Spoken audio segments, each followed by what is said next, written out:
Yo, Elliot.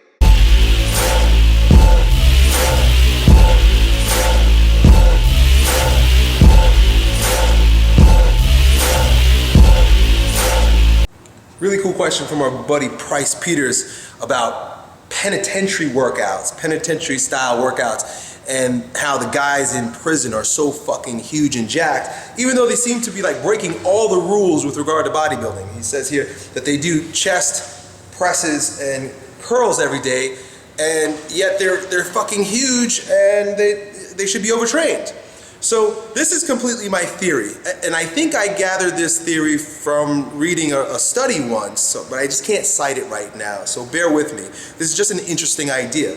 That, well, the first thing is you can't compare what's happening in a prison where there are lots of big grown testosterone men living in quarters amongst each other in a very regimented system to living out in society where we're robots of the matrix, where we have to suppress emotions and we're kind of left to our own devices, but we have to bite our tongue and do things that they're totally different. It's not good or bad. I'm just saying you got to recognize the contrast between the two of them, right? Very regimented, focused. They can't do just like whatever the fuck they want to do. They eat when it's time to eat. They eat what's available to eat. They go where they have to go every single day, bedtime, same time, wake up, same time. And the fact that they're living in a very testosterone-filled environment amongst other men who are also very aggressive to some degree cannot be compared to you and I. I gotta change diapers and you probably have to study for tests.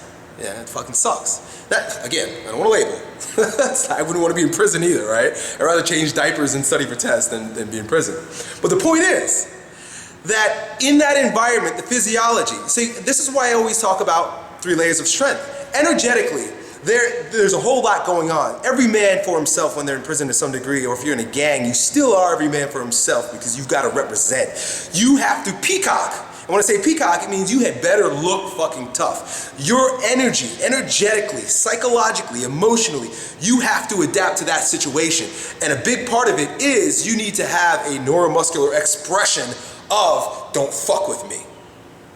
Right? So just the psychology alone of having to be, of living in an environment where you've got to protect yourself, you've got to like stand for something, otherwise you're gonna get stepped on, means that physiologically you're going to be affected in a way that's going to manifest itself muscularly. So if you're in a situation where it's like, first of all, the typical stressors that we deal with in regular walking life, civilian life, aren't there. Their stressors are more of a more primal nature, right? Survival, in other words, like there's an animal that's about to rape me.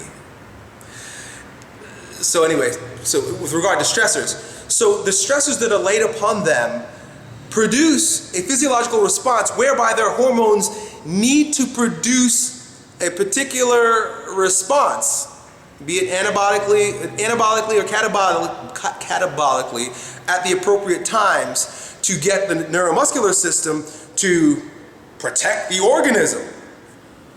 Build muscle, I gotta be able to protect myself, defend myself, fight for myself, look a particular way so that I'm not attacked. Right? So energetically, physiologically, neuromuscularly, they're completely different.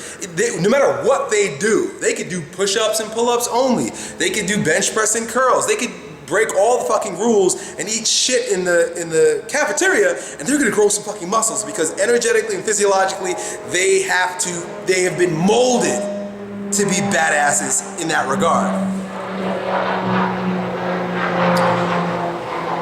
Compare that to you and I, who, like we get drunk on the weekends. Not saying that you and I do, but civilians, we get drunk on the weekends. Our girlfriends cheat on us, and I got to change diapers and take my girls to gymnastic lessons. And we're sitting in cars all day long, and we're sitting in offices all day long. We don't have any imminent threat. Nobody's really going to attack us, but we really don't like that dick that works in the cubicle next to us because he talks too much and talks too loud, and I can't enjoy my coffee while while he's talking and shit. And then you go home and it's like, oh, my wife she just got her period, and like the bills are late, and then I gotta go to the gym and work out. Right? I'm gonna go to the gym and work out with whatever energy I have left. I go home and I'm gonna watch a prison program on TV so I could feel a little tough about myself, you know, relating to the gentlemen, right?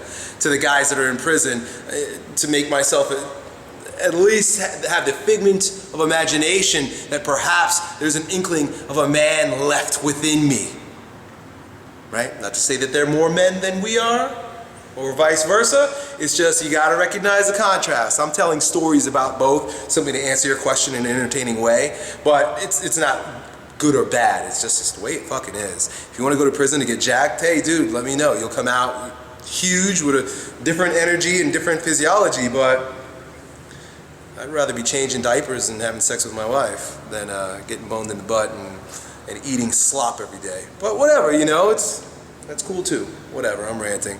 That's it, folks. Look, this is why the rules go out the window. This is why you'll hear me contradict myself. This is why I am of the conviction and take the position that all of your rules, all of your science is all just bro science. It all gets thrown out the window if, number one, you're not recognizing that there are 3 layers of strength, right? And number 2, if you don't realize just how freaking dynamic and how many different combinations of the various types of expression of those 3 layers of strength there are.